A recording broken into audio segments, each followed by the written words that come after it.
everyone, my name is Natalie. Finally I'm back and I'm feeling much better now. I've been sort of sick for about 2 weeks, which I'm really glad that the cold is mostly behind me now. And yeah, so I've been a little bit out of it and I haven't been reading much, so this is me doing my November wrap-up, which is basically 2 books, and mostly it is going to be the December TBR, because during December there is another readathon going on called Cloaks and Dagger Christmas. It's hosted by Kate Howe and Mel from Mel's Bookland Adventures, and the third that is escaping me at the moment. I will link their channels in the description in case you're interested, but the idea of Cloaks and Dagger Christmas is that you read mysteries during the month of December, and I really like that concept because usually the Christmas time can be busy and fun, busy in a fun way, but busy nonetheless. And I like the idea of having sort of mysteries to really transport you. The 2 books that I finished during November was first of all Wild Nature Won by Kindness by Eliza Brightwin, which is a book I've talked about several times now, but is basically a nature writing book, a compilation of various different natural encounters, nature encounters that this woman has had. And she talks about various animals, in particular birds, is taking up at least 50% of the book, and those chapters were my favorites as well. She seems to have both a special interest in birds, but also her relationship seems much more driven by compassion, and in some way I think she feels like there is more of a deeper connection with birds, but whereas with some animals later in the book, the compassion and sort of connection with the animals is not as strong, I would say, especially the chapters on insects. I enjoyed the chapters that were on birds, and some of the other ones as well. I would recommend it if you are looking for Victorian natural history or nature writing. But yeah, so that was the first book I read in November, and the other book that I haven't mentioned at all is 7 Brief Lessons in Physics, I think is the title, 7 Lessons in Physics, by Carlo Rossetti. I really should have looked this up before I start filming. Anyway, it is a very short book. It's I think less than 100 pages, but it is one of those books that I've seen around for a while because I've been looking into reading or getting into reading physics nonfiction, and I'm very unfamiliar with physics as a subject. I picked this book up because it's so popular, and I actually listened to the audiobook, which was really interesting because it was narrated by the author himself, and it was so fun because you could really tell through his narration how passionate he is about both the physics as a research field, and how he got interested in it in the first place, but also passionate about sharing that interest and inspiring other people to learn more about physics. So it's very basic in the theories that it talks about. So I'm really happy that I read this, and I think it will give me a better grounding and foundation for reading more and reading deeper about specific topics within physics, because obviously it's a broad field. But this book I would really recommend if you're looking for a very short introduction to physics as a whole. I would highly recommend picking this book up, especially the audiobook, because it becomes much more personal, I think, and that I think really helps with discovering a new topic or a new subject to read about. I think really helps to have someone be really passionate about something. I think is a really good entry point to anything. learning about anything. So those are the 2 nonfiction books I read and finished in November. And if you're interested in what else I have been reading during November, the currently reading video that I did earlier in the month still applies. I'm still plodding through those books, so I will link that video in the description as well. So on to my December TBR.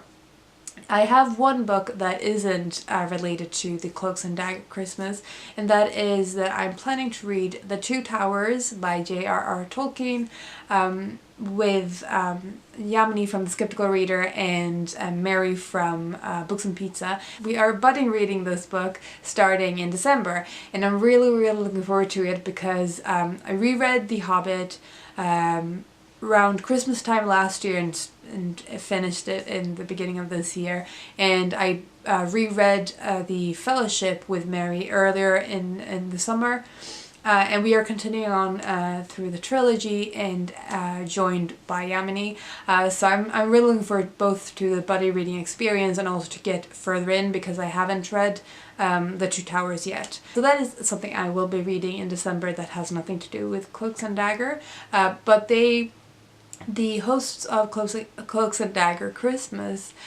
created a few challenges, and I will be sharing with you a few of the books that I'm hoping to read during December for Cloaks and Dagger, and talking about the books that I'm planning to read for each challenge. One of the challenges was to read a book about winter or summer, or a book set during the winter or summer, and for the winter I have chosen Anastasia by Hans Nogly. I think this is a German author, and I very recently discovered this in a secondhand bookshop, and I was drawn to the title because I love the story of Anastasia. So I read the back, and basically it is a fictionalized account of a woman who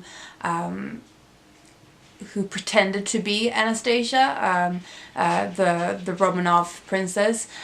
So the woman who took the real princess's place. Nogly bases his book on documents and witness accounts in the investigation around Anastasia, Tsar daughter or not. And after reading this book, you ask yourself, why not?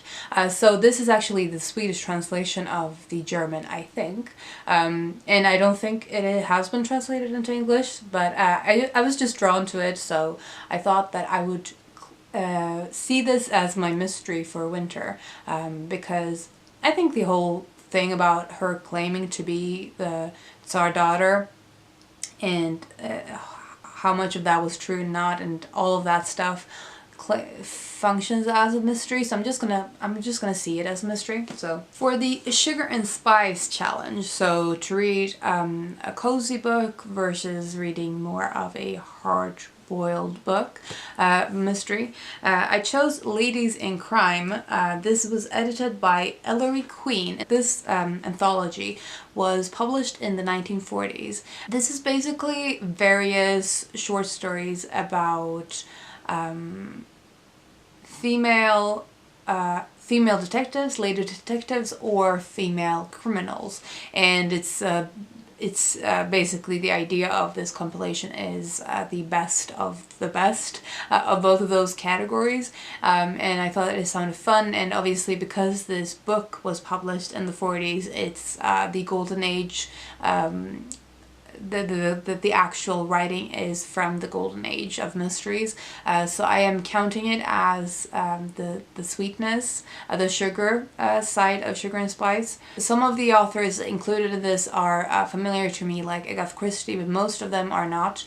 So I'm looking forward to sort of getting a little bit of a sample of various mystery writers prior to the 1940s, and hopefully discovering some new interesting writers to read more of. Another challenge was to read something new or old, I think, and the interpretation I had was instantly a historical fiction, or historical mystery. And for that I chose The Interpretation of Murder by Jed Rubenfeld. This is a historical mystery set in 1909 in Manhattan, and the back sold me immediately. It says, on the morning after Sigmund Freud arrives in New York on his first and only visit to the United States, a stunning debutante is found bound and strangled in her penthouse apartment high above Broadway.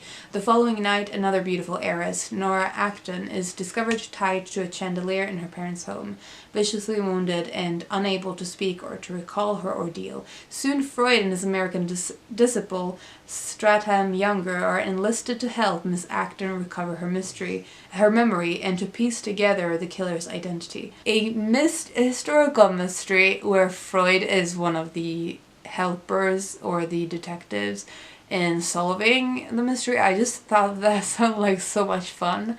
I hadn't heard of this. Again, it is one of my thrift finds. Looking forward to seeing how Freud works as part of a historical mystery. And the last challenge was to read a book set in the home or away, like on travel versus domestic. For the home challenge, I have gone with The Haunting of Hill House by Shirley Jackson.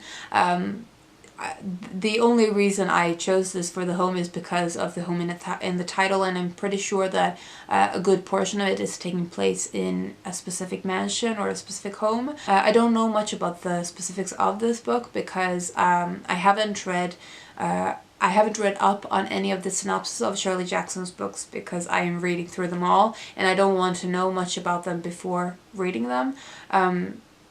So I recently bought this book around the same time that the Netflix series came out because I really want to read the book before I watch any adaptation of it, and I'm working my way through Shirley Jackson, and I bought this and The Sundial at the same time because they are the only novels of hers that I haven't read yet. So I am really looking forward to reading more of Shirley Jackson, and I feel like also her books really work for me in sort of the darker time of the year because of the themes that she's always playing with, this darkness in people's hearts, a kind of darkness that exists in all of us, and I really like that, and I feel like that is very appropriate reading for the winter time. For the travel challenge, I have gone with the most obvious of the choices I could have made, and it is The Murder on the Orient Express by Agatha Christie. Believe it or not, I have not read this book yet. I've been sort of saving it for the winter. For some reason, I really associate this with Christmas. Somehow I've been able to avoid most of the sort of spoilers of this. The only thing I know is that it takes place inside a train, so it's a closed room scenario, which is something I love, and it's obviously one of Christie's most famous books. I think the only one that is even close to this is And Then There Were None, and that is one I haven't read as well. I'm gonna definitely be reading this in December, partly because it's been a long time coming, and it feels very Christmassy to me. I don't know why. Can someone explain? Do you also feel like this is very Christmassy? I feel like there must be a reason why I associate The Murder on the Orient Express so strongly with Christmas specifically. But anyway, the reason I am definitely reading this in December is because partly it's been a long time coming, and partly Christie to me is very easy to read. It's sort of a palate cleanser for me reading her books. They seem to always have that effect on if I'm sort of in a reading slump, or my reading has been a bit slow. I always end up being sort of revigorated by reading one of her books. Those are all of the books that I'm hoping to read for the Cloaks and Dagger Christmas readathon. Let me know if you are also participating and what you are planning to read. I would love to hear your thoughts if you read any of these books, or what you are planning if you are planning to participate. And I hope you're having a really good Friday and weekend, and I will talk to you soon. Bye.